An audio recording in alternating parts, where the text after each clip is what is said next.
Glória a Deus. E nós estamos meditando na palavra de Deus. E o trecho que nós estamos meditando encontra-se no livro de João, capítulo 17. E nós conhecemos esse trecho como a oração intercessória de Jesus. E que oração linda! Que oração que de fato nós sentimos ali o coração de Jesus, tanto pelos seus discípulos, pela obra que ele começou, também pela obra que ia continuar depois que ele partisse. Então, essa oração, inclusive Jesus, em determinado momento, ele intercede por mim, intercede por você, porque ele diz que ele não ora apenas por aqueles que o Senhor deu, mas por aqueles que se achegariam durante o processo. E nós nos achegamos, nós estamos aqui. E o trecho que eu quero meditar hoje com vocês é uma parte em que Jesus ele pede proteção para a vida dos discípulos. Encontra-se em João capítulo 17, versículo 15, e ele diz assim: eu não rogo para que os tire do mundo, mas que os proteja do maligno. Oh, Senhor! Que intercessão, né? Não rogo para que os tire do mundo.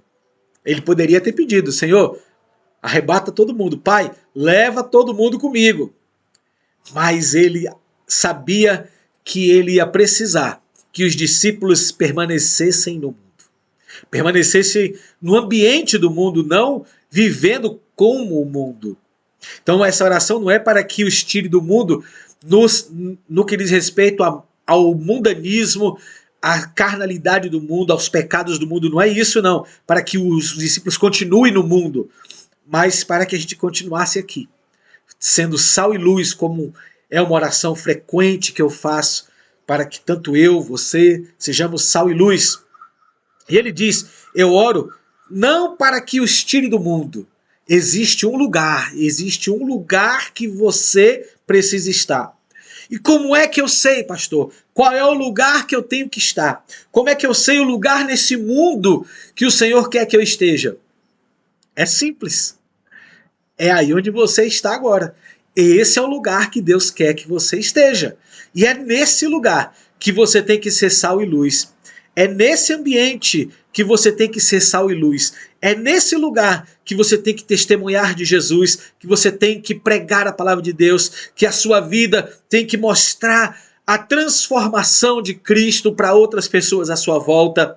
É nesse contexto, é nessa família que Deus te colocou, é nesse trabalho que Deus te colocou, é nessa escola que Deus te colocou, é nessa casa que Deus te colocou, é nesse condomínio que Deus te colocou, é nessa vizinhança que Deus te colocou, é nessa cidade, é nesse país que Deus te colocou, é nesse tempo.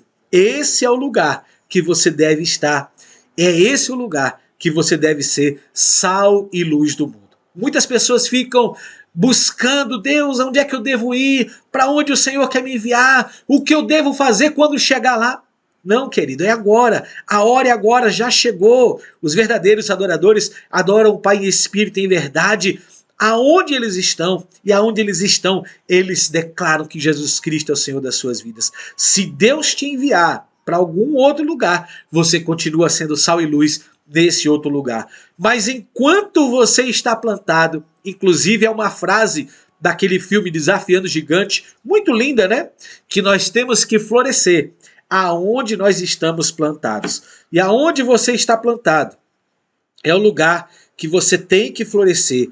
É nesse lugar que você tem que frutificar. Então, que a sua vida venha frutificar aí aonde você está e como você está.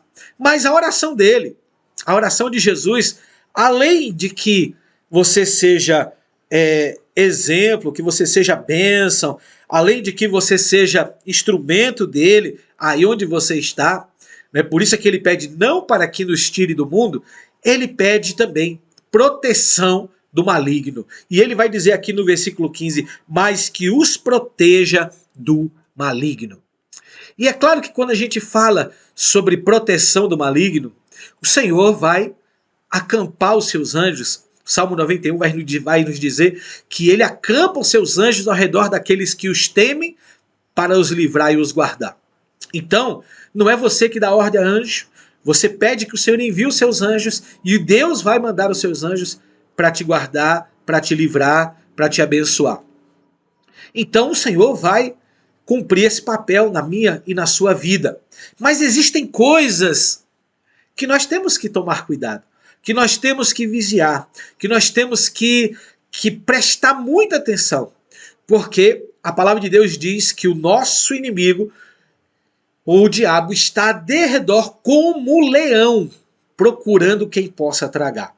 Então é verdade, é verdadeiro que o nosso inimigo está procurando um motivo, uma ocasião para nos tragar, para que a gente venha cair, para que a gente venha pecar, para que a gente venha se afastar de Deus. Isso acontece desde o princípio. Lá no Jardim do Éden, em forma de serpente, Satanás então seduziu a Eva enganou Eva, fazendo com que ela e o seu marido Adão pecassem e se afastassem de Deus. Então, além da proteção de Deus, essa proteção que Deus vai enviar para a minha vida e para a sua vida, nós temos que fazer a nossa parte. E eu vou determinar aqui, eu vou falar aqui sobre 5 situações que acontecem na minha e na sua vida. Existem outras, claro, e nós vamos discorrer mais sobre isso, inclusive nos outros cultos, nos outros momentos, mas eu quero que você entenda que essas 5 situações podem ser ataques do inimigo contra a minha e contra a sua vida, e nós temos que tomar cuidado. Primeiro ataque, né? Eu vou falar nessa primeira parte somente sobre os ataques, e se Deus permitir, né, a gente vai tentar falar um pouco mais depois sobre as armas.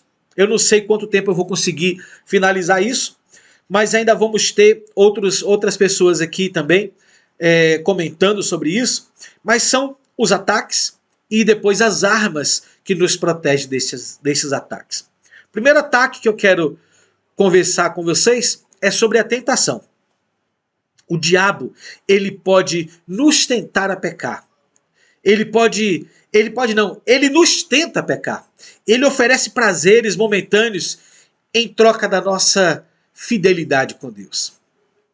E a tentação pode vir de muitas formas diferentes e algumas vezes pode ser difícil de nós resistirmos. Isso não acontece somente comigo e com você. Isso aconteceu inclusive com Jesus. Está lá no livro de Mateus, capítulo 4, a partir do versículo 1 ao 11. Jesus ele foi tentado no deserto, mas ele mostrou que a tentação é uma parte comum da vida cristã.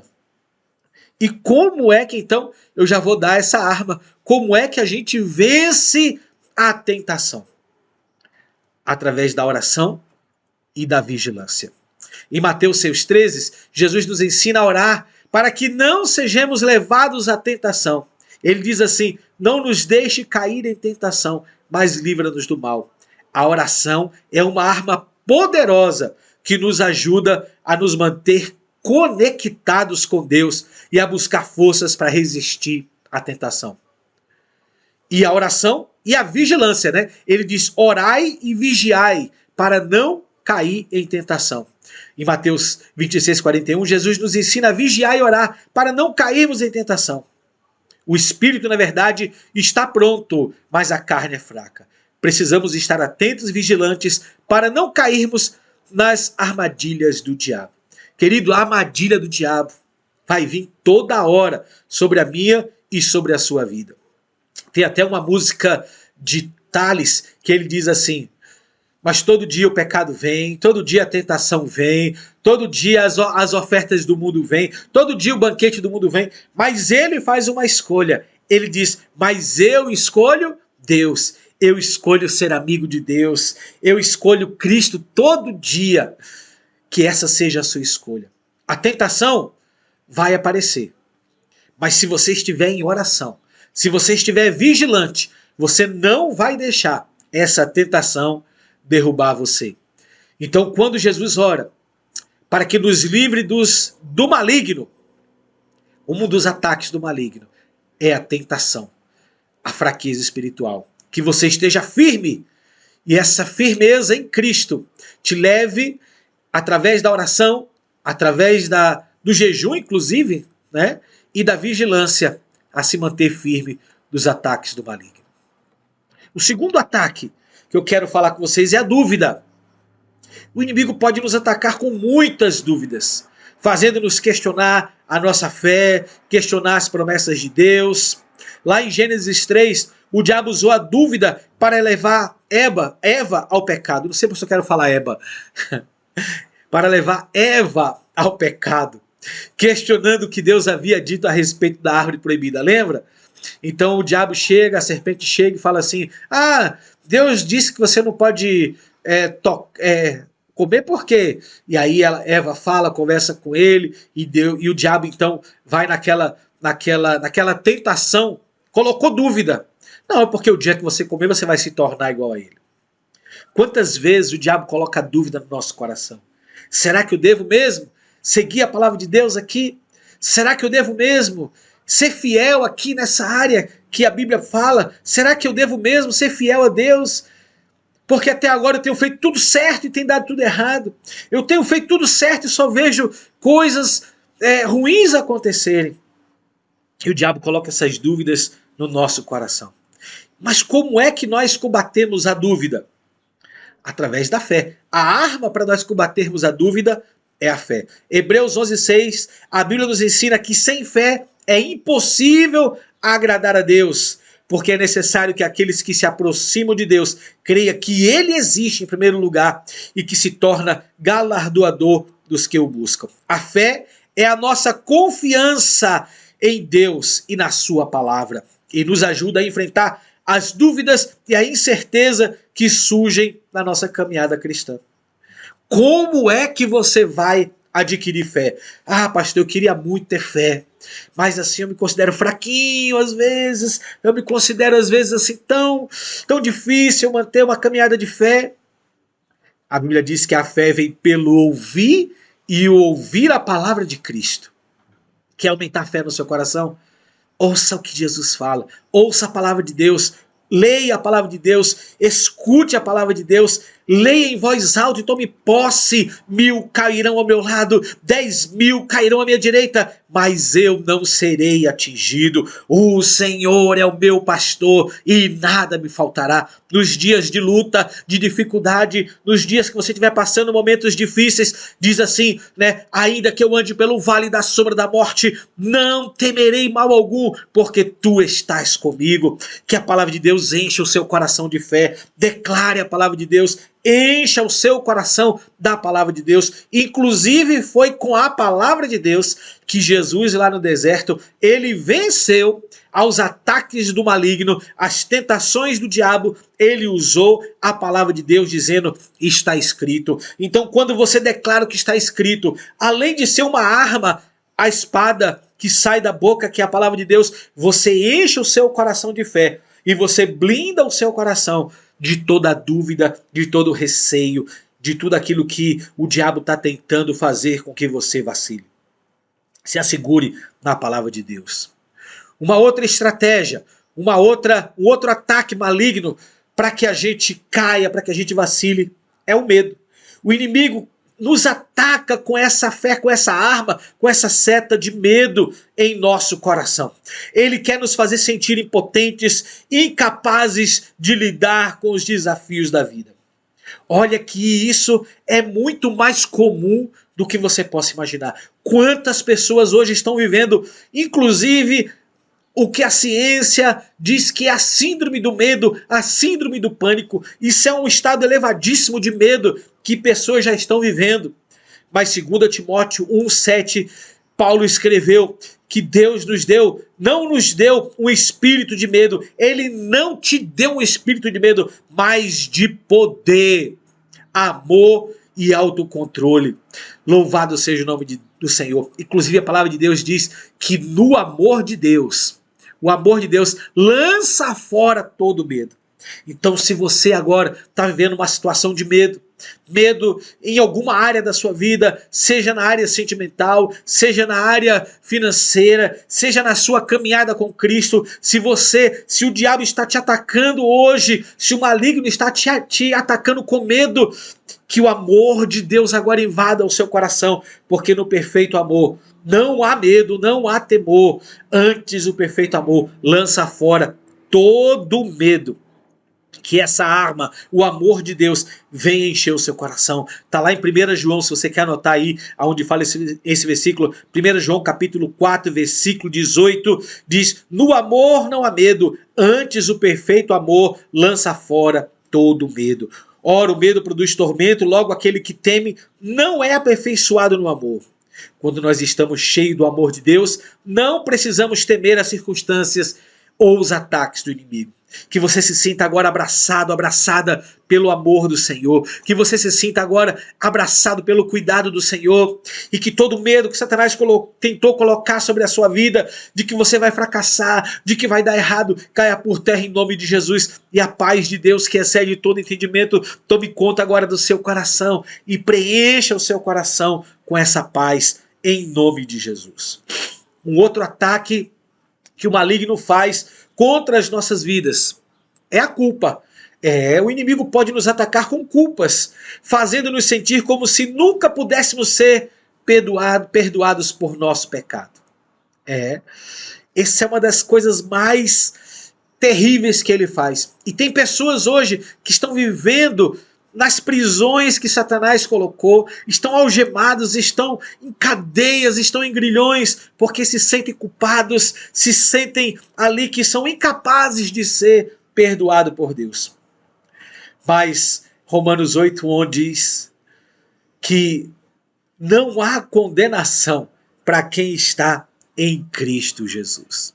Talvez você esteja de fato vivendo uma culpa de algum pecado, de algo que você fez.